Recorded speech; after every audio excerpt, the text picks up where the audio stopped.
दिल्ली नगर निगम चुनाव से पहले बीजेपी ने एक बड़ा दांव खेला है। केंद्रीय मंत्री हरदीप पुरी ने ऐलान किया है कि आने वाले समय में वो दिल्ली में रहने वाले सभी झुग्गी वासियों को मकान मुहैया कराएंगे। केंद्र सरकार के मुताबिक दिल्ली में जो क्लस्टर दिल्ली सरकार के अधीन है, वहां भी जल्द से जल्द काम शुरू कराया जाएगा।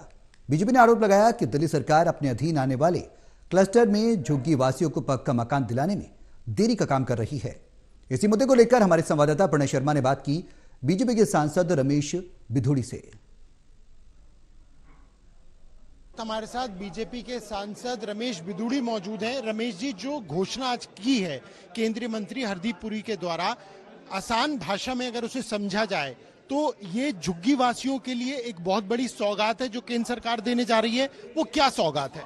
देखो, ऐसा है, दिल्ली सरकार की कुछ डीडीए की जमीन पर झुग्गियां हैं, उनमें जहां पे झुग्गी वही मकान पॉलिसी जो कालकाजी में 3024 फ्लैट दिए, उनके पैटर्न पर सभी का सर्वे डीडीए कंप्लीट कर रही है और कुछ में कर लिया गया है। लेकिन जो डूसिप के अंदर कैंप पड़ते हैं लगभग 299 के करीब, वहां पर वो दिल्ली सरकार के अधीन आते हैं। दिल्ली सरकार ने आज तक भी उनका सर्वे प्रारंभ नहीं किया, जैसे अनऑथराइज्ड कॉलोनी का नहीं किया था। अब पार्लियामेंट में कानून लाया जाएगा, अगर ये नहीं करेगा तो DDA central government unauthorised colony की तर्ज पर इन झुग्गियों के भी सर्वे करने के बाद जहां पे झुग्गी वही मकान 2025 तक सभी गरीब लोगों को देंगे, जो नार के जीवन 40 साल से लोग जी रहे थे झुग्गी बस्ती में। 675 क्लस्टर हैं, जैसी जानकारी दी गई, उसमें 376 क्लस्टर्स में डीडीए ने काम शुरू कर दिया है। आपका ये कहना है कि जो ड्यूसिप यानी जो दिल्ली सरकार के अधीन 293 क्लस्टर हैं, वहां पर काम नहीं हो पा रहा है। वहां पर आज तक कुछ हुआ ही नहीं, सर्वे नहीं हुआ है। अब केंद्र सरकार पार्लियामेंट में अनियमित कॉलोनी में जैसे मालिकाना हक दिए थे, केजरीवाल साहब ने 2017 से उनसे मांग कर रही थी केंद्र सरकार सर्वे शुरू नहीं कराया था अनऑथराइज्ड कॉलोनी में, ऐसे ही डूसिप की इनमें भी सर्वे नहीं कराया।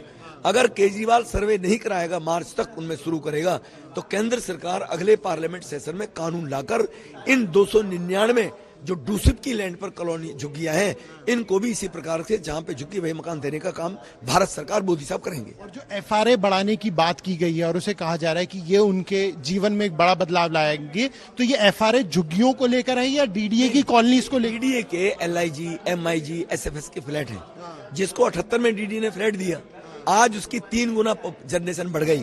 3 बच्चे हो गए, 3 बच्चे हो गए और 3 बच्चे हो गए। वो एक्सटेंशन करके अपना एक कमरा बढ़ाते थे, उसमें भ्रष्टाचार बढ़ता था।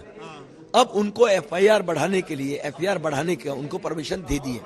अब वो ये अपना यूडी मिनिस्ट्री उनके एफआईआर 200 तक लेकर जाएगी, जिनका पहले 1 पॉइंट केवल 3 होकर 1-6 तक बढ़ा था। अब वो बढ़ेगा तो वो बगैर भ्रष्टाचार के, बगैर दबाव के हमारे कमरे एक्सटेंड कर सकते हैं, जिसका 3 फ्लैट कमरे का वो 4 फ्लैट बना सकता है। तो ये बीजेपी का कहना है कि एक बहुत बड़ी घोषणा है और निगम चुनाव होने के बाद ही बीजेपी इसमें काम करना भी शुरू कर देगी। केंद्र सरकार इस पर संसद तक जाएगी अगर दिल्ली सरकार ने इसमें उनका सहयोग नहीं किया तो। कैमरा पर्सन पिंटू के साथ प्रणय शर्मा, टोटल न्यूज, दिल्ली।